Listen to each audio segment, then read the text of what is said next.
Hello everyone, good morning. मैं Pravesh Sharma, welcome back to my channel. आज हम देखेंगे संशोधित राष्ट्रीय शिक्षा नीति 1992 के विषय में, revised national education policy 1992।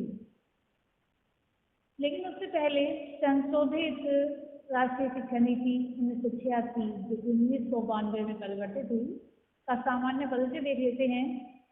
An introduction to revised National Education Policy 1986-1992। राष्ट्रीय शिक्षा नीति 1986 में ये घोषणा की गई थी कि प्रत्येक 5 वर्ष बाद इस नीति के क्रियान्वयन और उसके परिणामों की समीक्षा की जाएगी। परंतु केंद्र सरकार ने 3 वर्ष बाद 1990 में ही इसकी समीक्षा हेतु राममूर्ति समीक्षा समिति 1990 यानी कि 1990 का गठन कर दिया।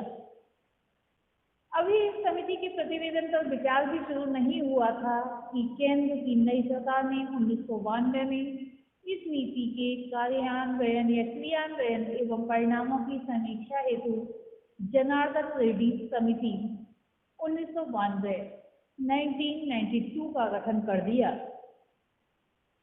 इन दोनों समितियों की रिपोर्टों के आधार पर सरकार ने 1992 में ही राष्ट्रीय शिक्षा नीति 1986 में कुछ संशोधन कर दिए और इसे संशोधित राष्ट्रीय शिक्षा नीति 1986 national policy on Education 1986 with modifications undertaken in 1992 के नाम से प्रकाशित किया। कुछ विद्वान इसे ही भूल से राष्ट्रीय शिक्षा नीति 1992 कहते हैं। सरकार ने उसी वर्ष इसकी कार्य योजना प्लान ऑफ एक्शन में कुछ परिवर्तन किए। इस परिवर्तन कार्य योजना को कार्य योजना 1992 प्लान ऑफ एक्शन 1992 कहा जाता है। इन दोनों का ही हम संक्षेप में वर्णन करेंगे, लेकिन सबसे पहले हम ये देख लेंगे राष्ट्रीय शिक्षा नीति 1986 यानी 1992 का दस्तावेज क्या है। भारत सरकार ने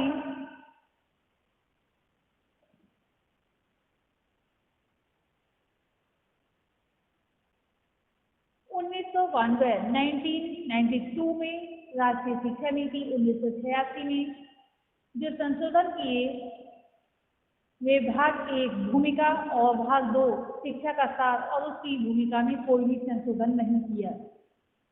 भूमिका और शिक्षा का सार इन दोनों ही भागों में कोई भी परिवर्तन नहीं किया गया। भाग 3 जो कि है राष्ट्रीय शिक्षा प्रणाली में केवल एक संशोधन किया गया। पूरे देश में +2 को स्कूली शिक्षा का अंग बनाया जाएगा। भाग 4 समानता के लिए शिक्षा में जो है कुछ परिवर्तन किए, जो कि समग्र साक्षरता अभियान पर और अधिक बल दिया जाएगा। राष्ट्रीय साक्षरता मिशन NLM को निर्धारित या फिर निर्धारता, निवारण, राष्ट्रीय एकता, पर्यावरण संरक्षण, छोटा परिवार, नारी समानता को प्रोत्साहन, प्राथमिक शिक्षा के सार्वभौमिकरण और प्राथमिक स्वास्थ्य परिचर्या से जोड़ा जाएगा। इसको रोजगार, स्वरोजगार केंद्रित एवं आवश्यकता एवं रुचि पर आधारित व्यावसायिक व कौशल प्रशिक्षण कार्यक्रमों पर बल दिया जाएगा। नव साक्षरों के लिए साक्षरता उपरांत सतत शिक्षा के व्यापक कार्यक्रम उपलब्ध कराए जाएंगे। और भाग 5 में विभिन्न स्तरों पर राष्ट्रीय शिक्षा का पुनर्गठन यानी कि विभिन्न स्तरों पर शिक्षा का पुनर्गठन, शिशुओं की देखभाल और शिक्षा में 7 संशोधन किए गए। वे संशोधन इस प्रकार से हैं। ब्लैक बोर्ड योजना के अंतर्गत प्रत्येक प्राथमिक विद्यालय में कम से कम 3 बड़े कमरों और 3 शिक्षकों की व्यवस्था की जाएगी। भविष्य में प्राथमिक स्कूलों में नियुक्त होने वाले शिक्षकों में 50% महिलाएं होंगी। ब्लैक बोर्ड योजना को उच्च प्राथमिक विद्यालयों में भी लागू किया जाएगा। अनिवार्य एवं निःशुल्क शिक्षा के लक्ष्य को 2000 तक यानी कि वर्ष 2000 तक प्राप्त करने हेतु एक राष्ट्रीय मिशन चलाया जाएगा माध्यमिक शिक्षा में, या फिर माध्यमिक शिक्षा के लड़कियों, अनुसूचित जाति व अनुसूचित जनजातियों के बच्चों के नामांकन पर बल दिया जाएगा, यानी कि अधिक से अधिक नामांकन कराएं और पढ़ाई करें। मुक्त अधिगम प्रणाली को सुदृढ़ किया जाएगा या उसका सुदृढ़ किया जाएगा। परीक्षा एवं मूल्यांकन में सुधार हेतु राष्ट्रीय मूल्यांकन संगठन गठित किया जाएगा। अब हम देखेंगे भाग 6,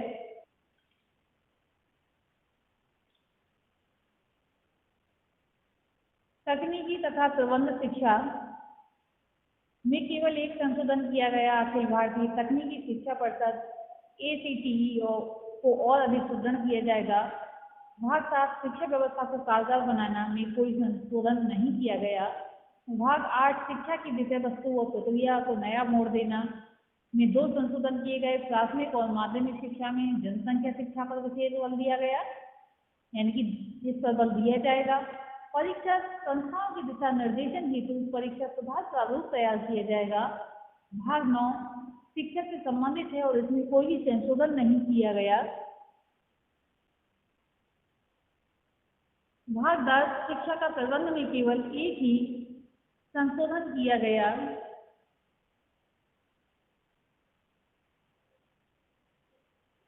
शिक्षा पर राष्ट्रीय आय का 6% से अधिक व्यय किया जाएगा। भाग 11, संसाधन और समीक्षा, और भाग जो है 12, भविष्य में कोई इसमें संशोधन इसमें नहीं किया गया। अब इसी के साथ अब हम देखेंगे प्लान ऑफ एक्शन 1992। कार्य योजना 1992 का दस्तावेज भारत सरकार ने 1992 में राष्ट्रीय शिक्षा नीति 1986 में संशोधन करने के साथ साथ उसकी कार्य योजना में भी कुछ संशोधन किए और उसे कार्य योजना 1992 प्लान ऑफ एक्शन 1992 के नाम से प्रकाशित किया। कार्य योजना 1986 24 भागों में विभाजित थी। कार्य योजना 1992 को 23 भागों में विभाजित किया गया। अब इसका वर्णन इस प्रकार से है, जिसमें हम देख रहे हैं यहाँ पर प्रथम भाग, नारी समानता के लिए शिक्षा, एजुकेशन फॉर वुमेन इक्वालिटी में नारी समानता और सशक्तिकरण हेतु बालिकाओं की प्राथमिक शिक्षा पर विशेष ध्यान देने, स्कूल छोड़ने वालों के लिए यानी कि वाली लड़कियों के लिए, स्कूल छोड़ने वाली लड़कियों के लिए अनौपचारिक शिक्षा की व्यवस्था करने, बालिकाओं को व्यावसायिक एवं तकनीकी शिक्षा की ओर आकर्षित करने और प्रौढ़ शिक्षा में 15 से 35 वर्ष आयु की महिलाओं की शिक्षा पर विशेष ध्यान देने पर बल दिया गया है। द्वितीय भाग, अनुसूचित जाति, अनुसूचित जनजाति तथा पिछड़े वर्गों की शिक्षा, education for scheduled caste, scheduled tribes and backward classes. इन जातियों की बस्तियों में प्राथमिक स्कूल स्थापित करने, स्कूलों में उनके बच्चों के नामांकन की जिम्मेदारी शिक्षकों पर सौंपने, इनके बच्चों के लिए निःशुल्क गणवेश, पुस्तकें, स्टेशनरी और मध्याह्न भोजन की व्यवस्था करने और उसकी यानी कि जो भी ये जातियां हैं उनकी आगे की शिक्षा में कोचिंग की व्यवस्था करने पर भी बल दिया गया। भाग 3, अल्पसंख्यकों की शिक्षा, एजुकेशन ऑफ माइनॉरिटीज में शैक्षिक दृष्टि से पिछड़े अल्पसंख्यकों के क्षेत्रों में प्राथमिक शिक्षा की उचित व्यवस्था करने, पॉलिटेक्निक शिक्षा की व्यवस्था करने, इनके बच्चों के लिए कोचिंग और छात्रावास योजनाओं का विस्तार करने और इनके बच्चों के किसी भी प्रकार की शिक्षा प्राप्त करने के मार्ग में आने वाली बाधाओं को दूर करने पर बल दिया गया है। चौथा भाग, प्रौढ़ एवं सतत शिक्षा,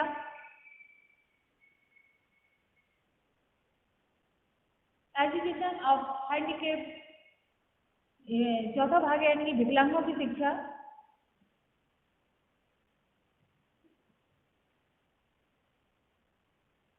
एजुकेशन ऑफ हैंडीकेप में इनकी शिक्षा व्यवस्था, शैक्षिक संगठनों का सहयोग लेने, इनके लिए विशिष्ट विद्यालय खोलने, इनके पाठ्यक्रमों को लचीला बनाने और उन्हें व्यावसायिक प्रशिक्षण देने की योजना भी प्रस्तुत की गई।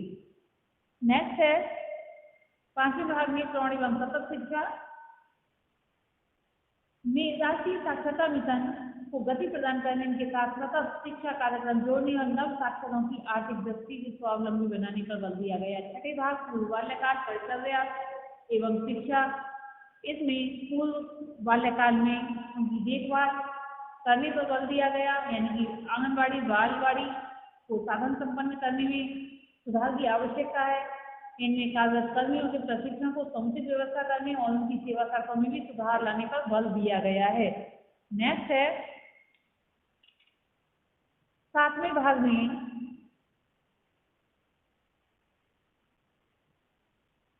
प्रारंभिक शिक्षा में कार्य योजना 1986 को थोड़ा विस्तार दिया गया और कार्य योजना 1986 में ब्लैक बोर्ड योजना केवल प्राथमिक स्कूलों तक सीमित थी। कार्य योजना 1992 में इसकी सीमा में उच्च प्राथमिक स्कूलों को भी लाया गया। नेक्स्ट हम देख रहे हैं 8वां भाग माध्यमिक शिक्षा में कार्य योजना 1986 को थोड़ा विस्तार दिया गया। कार्य योजना 1986 में माध्यमिक शिक्षा का क्षेत्र कक्षा 9-10 तक सीमित था। कार्य योजना 1992 में इसमें +2 कक्षा 11 और 12 को भी जोड़ दिया गया। 9वें भाग में नवोदय विद्यालय में 1997 का सभी शेष जिलों में नवोदय विद्यालय स्थापित करने, इनकी प्रवेश परीक्षा को विश्वसनीय बनाने, इसमें योग्य शिक्षकों की नियुक्ति सुनिश्चित करने, नवोदय विद्यालयों की जवाबदेही बढ़ाने और प्रवर्जन योजना के अंतर्गत जो छात्र एक राज्य से दूसरे राज्य में नहीं जा पाते उन्हें ग्रीष्म अवकाश में दूसरे राज्यों का भ्रमण कराने की योजना प्रस्तुत की गई। 10वें भाग में व्यावसायिक शिक्षा। 11वें भाग में उच्च शिक्षा में विस्तार हेतु राज्यों में शिक्षा राज्य परिषदें गठित करेंगी, स्व-वित्त पोषित संस्थाओं को मान्यता देने और खुली शिक्षा का विस्तार करने पर बल दिया गया। 12वें भाग में मुक्त शिक्षा यानी कि ओपन एजुकेशन में प्रत्येक राज्य में एक